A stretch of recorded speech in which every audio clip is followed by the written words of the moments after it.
Welcome to the Grad School Fem Touring Podcast. This is Doctora Yvette Martinez Vu, and I will be serving as your Fem Tour, providing you with tips and tricks and everything else you need to know to get into graduate school.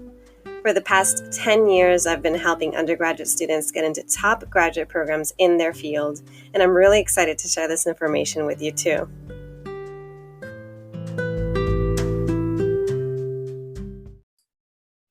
Welcome, everyone. I am here today with another guest speaker, and this guest speaker is going to be talking to us about what faculty think and say about students. I can't help but laugh because I'm like, oof, what's she going to say? Our guest today is Dr. Ester Trujillo, who happens to be a good friend of mine. I'll go ahead and get started by reading her bio. Dr. Trujillo is an assistant professor of Latin American and Latino studies at DePaul University in Chicago. She obtained a PhD in Chicano studies from UC Santa Barbara.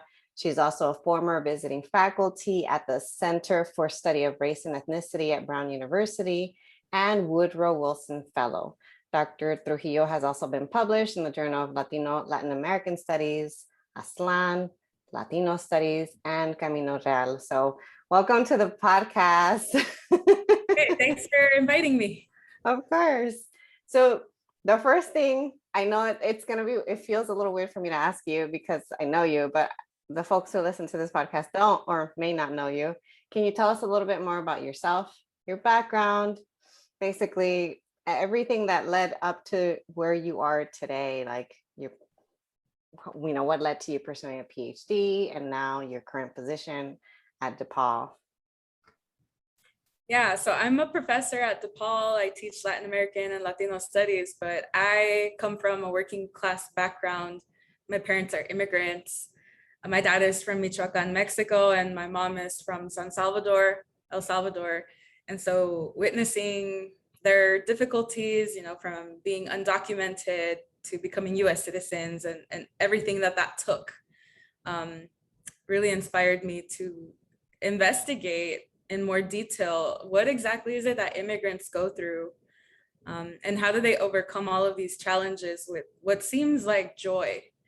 So my research surrounds this question of what is the trauma that folks have gone through, but how do they explain it to themselves and narrativize it in ways that make sense for their experiences. So my work focuses mostly on children of immigrants who are from El Salvador, who left during the Salvadoran Civil War in the 80s. And it comes directly from my personal experience because my mom was a wartime migrant. And I grew up, in a multicultural household, was born in the US, but I didn't speak English until second grade. And then things kind of happened for me quickly. Somebody decided to put me on a gifted and talented track early on, and they just kept me on that track.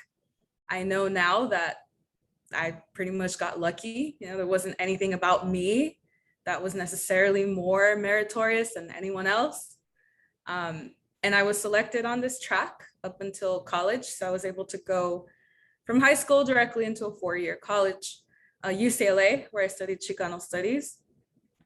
And when I was there, I learned about research. I learned that research can be a career. I didn't know what a PhD was. I didn't know that people who looked like me could have it. And I entered into the Mellon Mays undergraduate fellowship program, which is where we met. I know. Well, technically we met in FSP, but I think we really actually met each other. We knew each other, but yeah, we really got to know each other in the Mellon Mays program. And that program, they really encourage you and in many ways push you into academia. So that's what I did. I went into a PhD program, MA/PhD program, which grants an MA on the way, directly after graduating. So this is not a traditional track, and I know some of your listeners may be wondering if this is how it's supposed to be. No, we all carve our own path, but for whatever reason, my path was to go straight through from high school to college to the PhD. In my PhD, I studied under Professor Horacio Roque Ramirez, and then under Professor Ralph Armbruster Sandoval. And I studied the experiences of Salvadoran youth. I've always been, really deeply immersed in Chicano studies. My 3 degrees are in Chicana and Chicano studies. And so now my research focuses mostly on how do we define ethnicity and race, and what are the relationships between ethnicity and race for Latinos in the US? What does it have to do with migration? My work is interdisciplinary, and there's not a lot of professors who are of Central American heritage. So because of that, I get approached by graduate students from all around the country for content guidance, right? So your PhD committees or the professors who support you, some of them for sure have to be from your degree granting program, but you can also ask people who are not from your university to support you. And so I am on committees for people who do not study where I teach. And I informally advise dozens of graduate students who were drawn to me because of our shared content area expertise. So I don't know if I've mentioned everything you want me to talk about, but that's who I am. It was a big question. So we could have gone on and on and on with just that question. But yeah, I feel like you answered it and segued us into the topic of graduate school and graduate students. And I know when I was an undergrad, I would constantly wonder, like, am I doing this right? Or what do professors do? Am I asking for too much? Am I bugging them? And what do they think about this process of applying? And so I would love to hear from your perspective as someone who is working with several graduate students and even more undergraduates, like what do you think, or what has been your experience, or what have you observed being among other faculty about how they review and view the grad school application process? Yeah, so I'll start by saying that I'm a tenure track professor, which is an interesting situation to be in because I don't have tenure yet, but I'm on tenure track. Most faculty of color at the university are not on tenure track. They're contract, term faculty, adjunct faculty. So for graduate students, I think it's important to know that, when you're asking for help from a faculty member, they may not be in the best situation to support you all the time. We like to support you. We would like to have more time to support you. But for people who are on these various timelines, it can be really challenging, to balance what is expected of us and what we need to do for our own livelihood. And also, being able to help the students who we know they need that content support. So as a tenure track professor, I have to get tenure soon, and that's my primary focus. So one of the interesting, I think, moments for the podcast idea today was, what do professors think of graduate students? We don't think about grad students very much. Saying it like it is. Because we have a lot of things to do, and it's, maybe that's my personal perspective, because in my department, we don't have a master's program or a PhD program. So we don't have graduate students around us all the time. We have a master's program that is connected, right? We have a critical ethnic studies master's. And so those students are in and out of our courses, petitioning graduate credit. And we support, of course, students across the university. But when graduate students have a need, they need to make it known. Otherwise, we go about our day with our other 10,000 things that we have to do. And we don't stop to think, oh, where's the draft of the proposal that so-and-so was supposed to send me? I had an experience recently where there was a dissertation proposal defense, and I had it on my calendar. So I saw it that week and I thought, how is there a defense and I haven't gotten a draft? The last time I heard from a student was months ago. And it didn't occur to me to check in on them. So when I was a student, my perspective on this was, did they forget me? Why are they ignoring me? Do they hate me? Does my professor hate me? It's like, no, we don't hate you. We just have other things that we have to do that have more pressing, visible deadlines. So I think, students can benefit from knowing that, make yourself known in a courteous way, so that we don't forget about your milestones and your timetable. One thing that you're reminding me of when you're telling me that, well, one thing is you have so many things to do that the first thing on your mind is not necessarily the graduate students or individuals that are reaching out to you. And sometimes people will personalize it and think, oh, like I'm a terrible person. I missed this deadline. They're ignoring me. Like you said, the person hates me. But in actuality, you're saying actually it's helpful to make your needs known. But I'm wondering for students who maybe aren't working with you directly, or for students right now, it's still around the time that folks who are interested in applying to grad school are trying to reach out to professors who they'd like to work with, or who they look up to, or who they want to collaborate in some way, shape, or form in the future. What's your take on that? Because I know that your time is very limited. You've got so many things to do. And then on top of the people who you have made a commitment to work with and to be on their committees, there's also an endless amount of people who could at any point reach out to you because they want to work with you in the future. How do you deal with that? What are your thoughts on that? Yeah, my subfield, Central American Studies, is very small. There's not a lot of faculty who specialize in it. And so we do get a lot of students. It feels like sometimes like out of nowhere, they reach out. Hi, you don't know me, but I study at here and here, and I came across your work on X topic.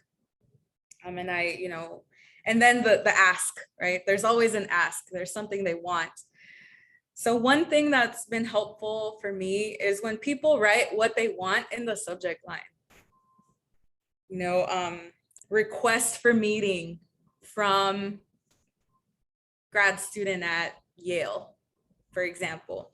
I can see that headline. I mentally prepared to open that email, and there's a couple of things they're going to ask in a meeting, right? So it's always a good idea to ask for a meeting if you are trying to ask for something more than just a meeting, right? So you shouldn't reach out to someone you don't know to read any of your work. You shouldn't reach out to them if you don't know them to make big requests of their time. You can ask for a 30-minute meeting, get to know them, and then say, would you be open to reading something for me? I've read about your work and I'm wondering how open you are to serving on my committee for my master's or my PhD. That's a big ask. When people ask us to be on their committee, it's not just the committee. We are committing to writing you letters of recommendation for your entire career.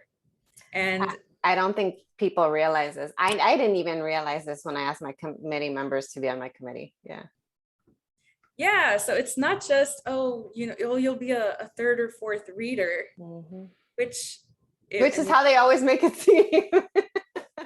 When you're a student, that's what you think, right? Yeah. And then after you are, or when you're close to being done with writing, you're applying to, let's say, postdocs, tenure track jobs, or just any job. You need references. You could say, well, who knows me the best? Well, it's these 3 people for my committee. And you ask, hey, can you write me a letter? I'm applying to DePaul, or I'm applying to the UC President's postdoc. And they will write you different letters, one for a job, one for a postdoc. And then in my case, I got a job. So you would think that it's over. But then you're applying for funding opportunities, fellowships. You're applying for special programs or for awards. Those are the people who may still be writing you letters. And you should expand your network, but they're going to write you letters well into your career. the experts in your field are also the people who will review your book. They're also the people who will review your articles. They're also the people who are going to be potentially writing you letters for tenure, for your tenure cases and for your promotion cases. If you decide that you don't like your job and you're going to leave, you're going to call them up again and they're going to write for you again 5, 6, 7 years after you graduate. So it's a long commitment. When a student says, can you be on my committee? It's not that simple for a faculty member to agree or to decide to stop being on your committee. It's not it's not like this light thing that we just, oh yeah, sure, or oh no, never mind. We really grapple with it. Like, am I really going to commit to mentoring the student? So when folks reach out to us, it comes in stages. You know, when you're an undergraduate, we expect you to not know the proper approaches. And so instead, what we typically do, at least in my subfield, is that folks will reach out, folks who I know, my peers. They'll say, I have a student who's working on a senior thesis or a paper about this subject, and I've asked them to contact you. So expect an email from them. And then when I see the email, sometimes much later, because students get nervous, they'll say, hi, I'm a student at, you know, wherever, and I studied with Professor so-and-so. Something clicks in my brain that, oh, I was expecting this email and it's here now. A lot of the time students don't know that. We set them up to connect with our colleagues, and we prepare our colleagues and we tell them the email is coming. So if it doesn't come, then we start to wonder, hey, what happened to your student? So that starts from the undergraduate level. When students are preparing to apply to graduate school, we also have conversations about it. You know, people will say, I have this brilliant undergraduate and they're looking at programs, but for instance, one colleague said to me, I applied to graduate school a really long time ago, like 2 decades ago. You're closer to that. Can you talk to them? And so we introduce our students to each other before anything even happens, before any applications come through, before any conferences or talks are given. We already have an idea of kind of like who's coming in. These are the conversations, these are the the things that students don't know about. They're not aware that their faculty mentors are initiating these dialogues with other professors. All they think about is like, okay, my faculty mentor is helping me by reviewing my paper, doing X, Y, and Z, but there's so much that goes on behind the scenes. And so I can imagine it's a big commitment to work with graduate students, to take them on, to then have them enroll. So what are your thoughts about how faculty view grad students, not just, you know, when they're first applying, but once they're officially enrolled and they're, I guess I'm saying is expand out a little bit more on what you've been saying about how faculty work with students and how it's this like very long-term commitment. Yeah, like how people talk about graduate students behind the scenes is really fascinating. There's an excitement. No, there's an excitement about graduate students coming. You know, there's a competition about which institution is going to get, right, a certain application program. That's really cool and exciting. And do you think about it as exciting, or, you know, having that competition? Really? Yeah. So I think about, for instance, you know, my degree is in Chicana and Chicano studies, and now there are 2 well-established programs, and the 2 departments, I am familiar with a lot of faculty in both of the departments. And so I hear sometimes like, oh, can you help us recruit so-and-so? Because I went to both, you know, one for undergrad and one for graduate schools. They say, oh, you know, you're one of our success stories. Can you help us recruit so-and-so to come here? On both ends? Yeah. So I usually, I defer to my PhD program because I was there longer and I like to support, you know, faculty. But once in a while, I hear the excitement from the faculty there. They say, man, we got such a great crop of applicants. I wish that we could admit everyone. Right. And so the excitement is like, students are excited to go, but faculty are excited to have students, because what that means is that there's this intellectual injection of like vibrant energy. People are coming with new ideas. Students often are better read than faculty. So when students read something new and tell us about it, we're like, where did you find that? Where's the article? Who's the author of that book?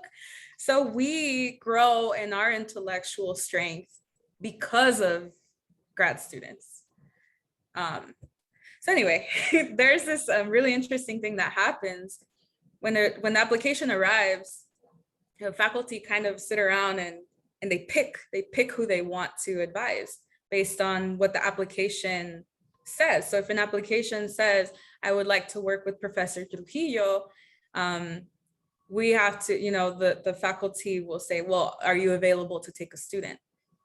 And if I'm not available, like let's say I have a really in-depth research project that does not allow me to, I'm at capacity, I may have to say no, even if that student is very promising and I know them and I like them. Or if I'm going on leave, if I'm not going to be around for a year or two, it may not be responsible for me to take on a student because I won't be present for them. And these are some of the background things, why students should always list more than one faculty member in the department. One person may be a good fit on paper, but they may not be available to take you. That's why I tell the students to reach out in advance if they can, and to ask if they're taking any new students this year, because you never know. Maybe, you're going to go on leave, or the professor's going to go on leave, and then they have that 30-minute meeting with them and they find out and they're like, okay, if I had not done this, I would have applied and not gotten in. So it's really helpful. I'm thinking, though, you're saying there's this excitement with having the new grad students, and I'm thinking about the graduate students who have been there and how with each year that you stay in graduate school, there's less and less excitement and more of that push to finish. And sometimes as folks are on their way out, some people don't finish, or some people are on their way out and decide to go a different path, or realize they no longer want to become a professor. Can you talk a little bit more about that, about how faculty view individuals who either leave their program early or pursue a non-academic career, or just do something other than kind of the normative pathway for PhDs? Yeah, unlike other career tracks, academia is founded on this notion of apprenticeship. I take you on, I train you in my, likeness. So it's a very egocentric practice. We want to make a ton of little mini me's. And the other thing that also factors into it is that when students succeed, we list those successes as successes of our own. Can you say a little bit more about that? Because I used to laugh with my PhD advisor because he was promoted, right when I was about to file, and it was very exciting, and everyone was saying congratulations, and I joked with him. I said, well, you're welcome. Because everything that we do, every step that we achieve looks well on them. As a faculty member, we have an area in our CV where we list active and previous mentorship, whether they're formal or informal. And we actually put the names of our students and what stage they're in. So if I mentor McNair students, it's on my CV. If I mentor a PhD student and I'm the chair, I write that I'm the chair, or that I'm an external reader, or whatever I might be. And then, a lot of faculty keep metrics on how many letters of recommendation they complete, and they list that under their service. So part of what we are paid to do is to mentor students, and we list it, every single one. So when students are achieving candidacy, it matters to us, because you go from being just a graduate student to a PhD candidate. It looks good for us. If you file and you complete, we can put the date of completion next to your degree, and that shows our productivity. So I think one of the frustrating things for faculty is that graduate school is challenging. As students go through the years, things get more difficult emotionally, intellectually. The questions that you ask get more complicated. The dynamics among people in the program get more complicated. There's sometimes feelings of feeling discouraged, feeling disgruntled, feeling attacked by other people as a student. And then as a faculty member, you're kind of a little removed from that, from the actual violence that graduate school enacts on people's psyche. And so what we see sometimes is that, why is the student not achieving the milestone that they were supposed to achieve? What's going on here? And so a responsive faculty member would say, we're a couple months past due of this benchmark, so what's going on? But a lot of faculty, like I said, we're busy. So we may not even remember that there was a benchmark unless there's a structure in the department, a graduate advisor, or somebody who says, here are the students that are not at benchmark. And so if the students start to disappear, or if they're not showing up, or if they're not responding to emails, we kind of move on. We have things to do, right? And I know that you're bringing me on here because I'm a little blunt. Yes.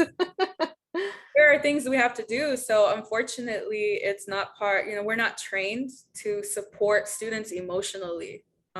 Perhaps we should be.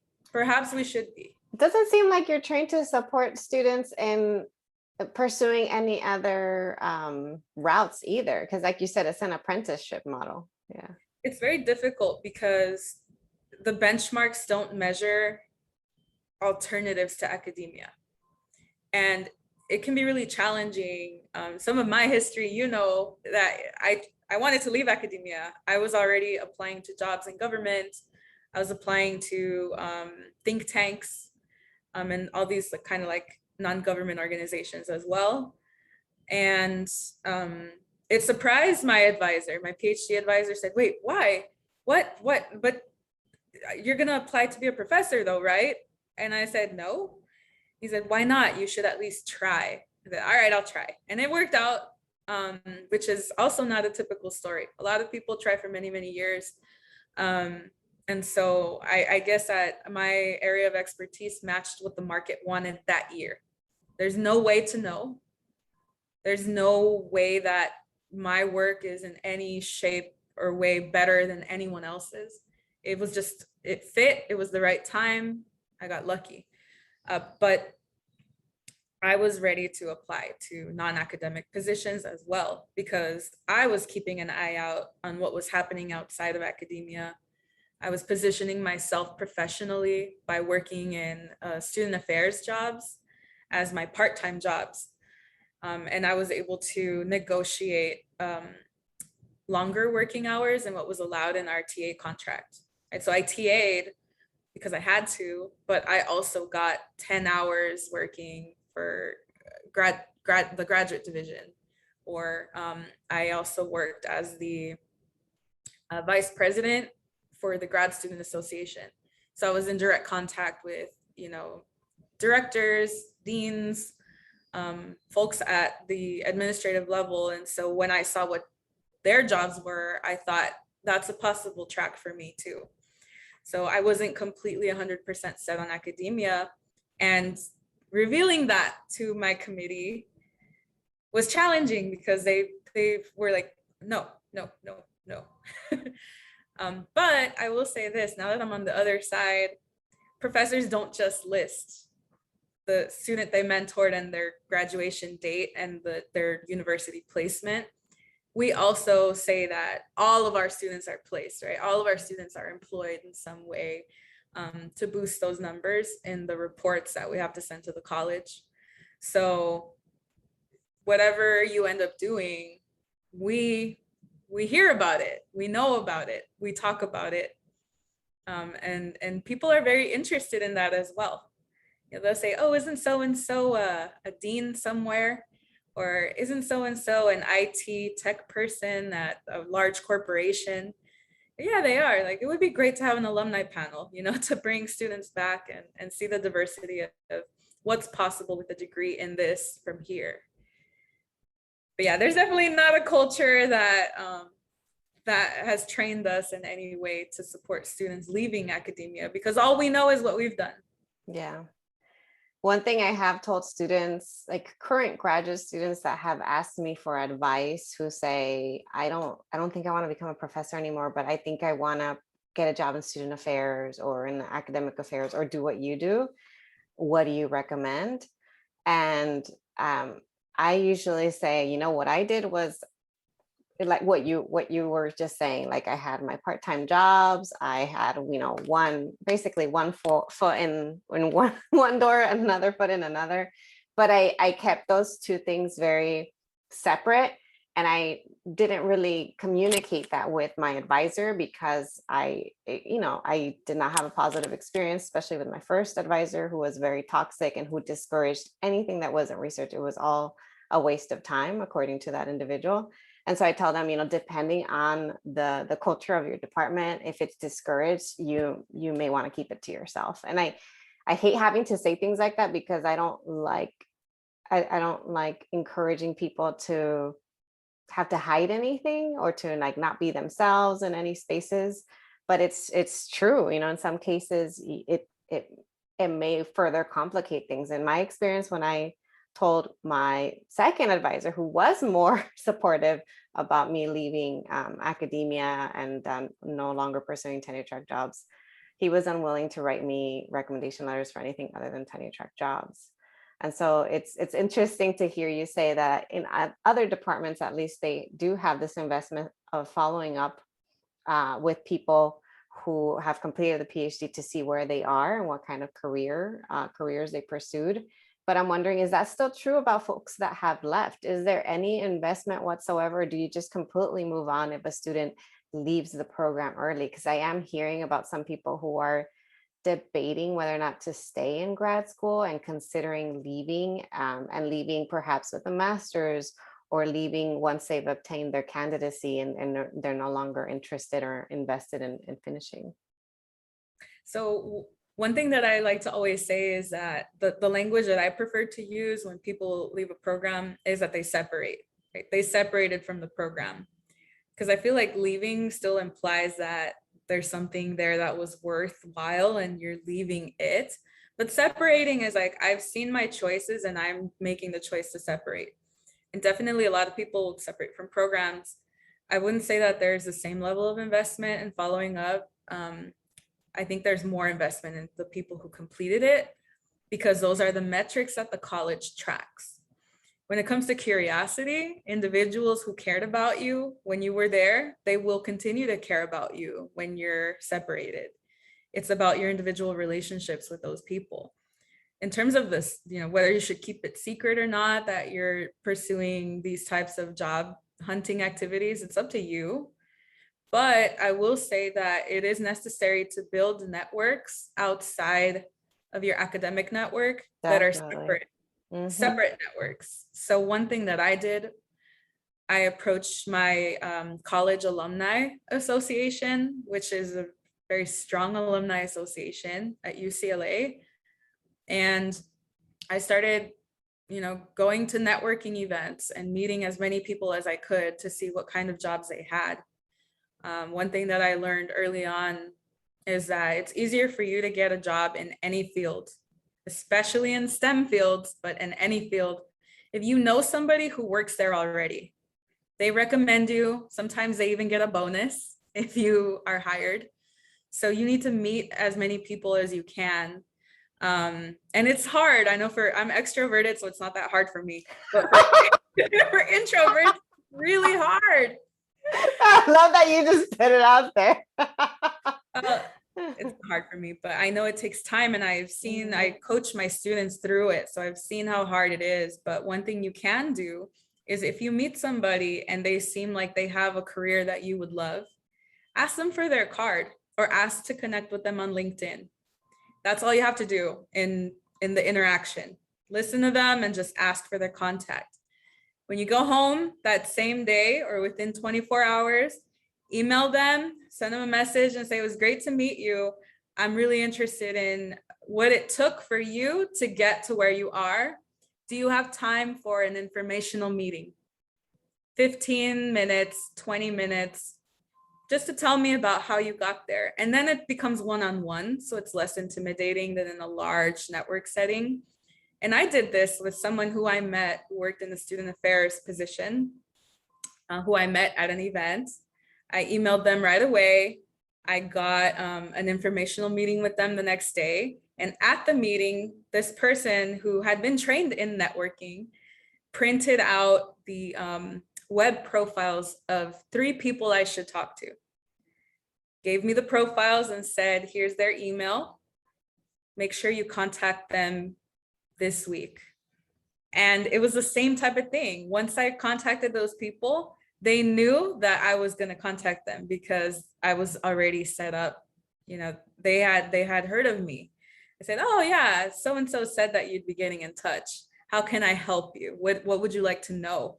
And people are very friendly and willing to talk about what they're passionate about. So I felt very confident that I had enough connections in student affairs in LA that I could, if I needed to, transition into a job there. Just because of the people that you meet and learning how they did it, it's very possible. I also learned that if you have a few years of graduate school under your belt, even if you didn't finish a degree, it counts toward work experience and higher education. And I think you probably know about that more than me, what it counts toward. They pay you more when you start. Yeah, depending on your education level, your experience, that's where you start on the scale too. Yeah. Wow, this is all really insightful. I love how you use the term separating rather than leaving, because I'm still using, I've been using the term, and my last episode was on leaving higher ed as opposed to separating from higher ed. Although when you say the word separate, I can't help but think of it as a toxic relationship that I'm breaking up and separating from. So I make that association with that term as well. So I'm wondering if there's anything else that maybe we didn't get to talk about today with regard to what you wish students knew, both undergrad and grad students, about professors, about what it is that you're all juggling, and how to best interact and work with professors. Well, I have 2 things. One is the things that professors say to each other about students, depending on how they're feeling about their students, is usually a reflection of how they're feeling about themselves and what they were doing at that same point in their training. So they might be comparing their student to what they think they should be doing based on what their experience was, right? So it's very difficult for me once I became a professor to have my former professors talking to me about graduate students, because these were my friends.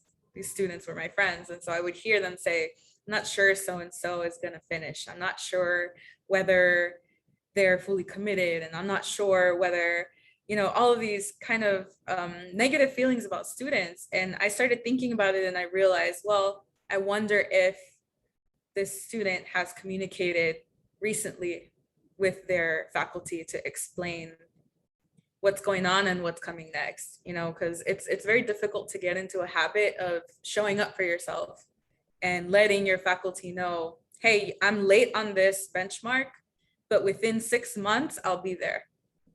You know, because as faculty, then you get a frame of reference of like, okay, they know where they're at, we can move forward now. That is opposed to, I don't know anything about where they are. They disappeared, have they given up? And you don't want negative feelings to form around where you are. So locate yourself and be accountable about where you are with your committee, at least. At the end of the day, to get your degree, you just need 3 signatures. So those are the signatures that matter. The other thing that I'll mention is that faculty are people with lives and illnesses and families and financial problems and a lot of different problems. And sometimes, especially when we see our high functioning faculty who are superstars and they seem to have it all together and know everything. Everybody has issues, everybody has insecurities, things they're dealing with that people don't know about. And so often, you know, your challenges are not just about you. Our relationship with students are not just about the students' shortcomings or whatever. It might be about us and what we're going through. You know, maybe I feel like today going to graduate school was a mistake. Why am I a professor? This sucks. You know, I'm getting violence from committees at the university and violence from maybe my department chair, which I don't experience, by the way, thankfully. But maybe I'm getting violence from the institution, and now I'm projecting it onto my students because I haven't developed a healthy way of coping with that. So sometimes it's about our personal challenges being projected and not about how meritorious the students are. And I think that that is really difficult to come face to face with. After I finished my degree, I started learning about certain faculty, you know, who had a variety of different health challenges. And it was really difficult for me because I felt guilty. I thought, oh, I was talking back to my professor, or I was being too demanding on their time. And I had no idea that all of this was going on in the background until I graduated, and they revealed a little bit more about their personal lives. Because with students, we do maintain a level of professional separation, which I think is necessary. But the relationship evolves over time as well. What am I trying to say? You said so much. I heard the part about communicating with faculty and humanizing faculty, and you saying that, you know, faculty have their own lives, but at the same time, sometimes it's, you know, there's this disconnect between the students and the faculty. The students not saying what's going on with them, not advocating for themselves, and they go missing, and then you think the worst about them, and vice versa. Students not thinking about the faculty and their lives and assuming that they're available at all hours, or, you know, personalizing something that the faculty member said to them, but it's about the faculty member. But then I also heard you say professional separation. So I think there's just this fine line of making sure that you communicate, making sure that you advocate for yourself, trying your best to not personalize things, and at the same time, you know, not do the opposite of like over communicating and over sharing and getting too personal either. I don't even know like how to give advice to students other than to say, just make sure you're always advocating for yourself. So no matter what, make sure you're advocating for yourself, and make sure that you try your best to communicate, so that you don't let other people kind of speak for you. This is really, really helpful and insightful. I think that a lot of the students will, or listeners will, gain a lot from your conversation, from everything that you've shared, from your experience. If they're interested in reaching out to you, if they resonated with something that you said, if they're one of the folks who are part of your specialization, or if they're like a Central American student who was inspired by you, how can they reach you? Is there a way for them to reach you or follow you? Yeah, people can follow me on Twitter. I'm at EN Trujillo. My inbox, my work email is also open. So one of the advice takeaways that I would give people is be communicative with goals, right? So if you're entering into a situation where there's going to be a challenge for you, maybe you're behind, maybe you feel like your professor hates you, or you feel like you're going to drop out or something, that's okay, but just communicate some kind of timetable to us. Maybe you haven't shown up, but I definitely hid from my advisor for about 2 years after my proposal defense, because I really wanted to leave. I filled out the paperwork to withdraw from my PhD program and everything. And when I showed up with the withdrawal paperwork, my advisor was like, "Where is this coming from?" And I said, "You haven't talked to me in 2 years." And he said, "You haven't talked to me in 2 years." And I was like, well, why should I talk to you? Why don't you talk to me? And so there's, this miscommunication. And at that point he said, let's give it 6 months. Let's work on a monthly basis. And so that timetable worked. And I emailed him after we talked. I said, here's what I need from you in the next 6 months to feel like I can stay. And he was responsive and he said, here's what I promised to do that I haven't done. And in the next 6 months, we'll have another conversation.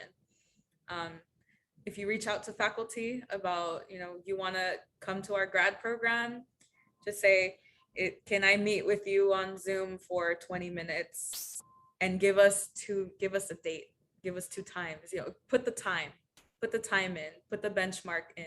That way we know you're more serious. That way we can start to schedule you in. That way we know at what point we have to check in with you about whether you're going to drop out or stay or turn in your exam, or, if you need a letter of rec, like we need to know with time, because the schedule, at least for me, the schedule is the master. So yeah, if people want to reach out to me, you can do that, but ask me for a specific time. Be specific and to the point. Focus on your goals. Don't waste people's time. All right. Well, I think that wraps up today's episode. Thank you so much, Esther. I always learn something from you, good or bad. I always learn something from you. Glad to have this frank conversation. But I said we don't think about grad students. We do. We think about them sometimes. Sometimes. It's usually good things. I think most grad students don't realize that, but we're usually very proud to say that we have grad students. That's awesome. Thank you again.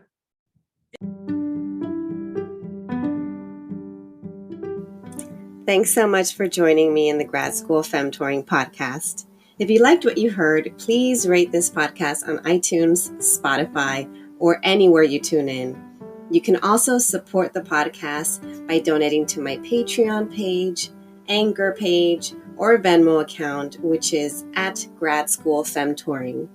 If you have questions or episode topics, you can contact me by sending me a DM on Instagram, sending me an email to gradschoolfemtoring@gmail.com, sending me a voice message on Anchor, or sending me a message via my personal website at YvetteMartinezvu.com.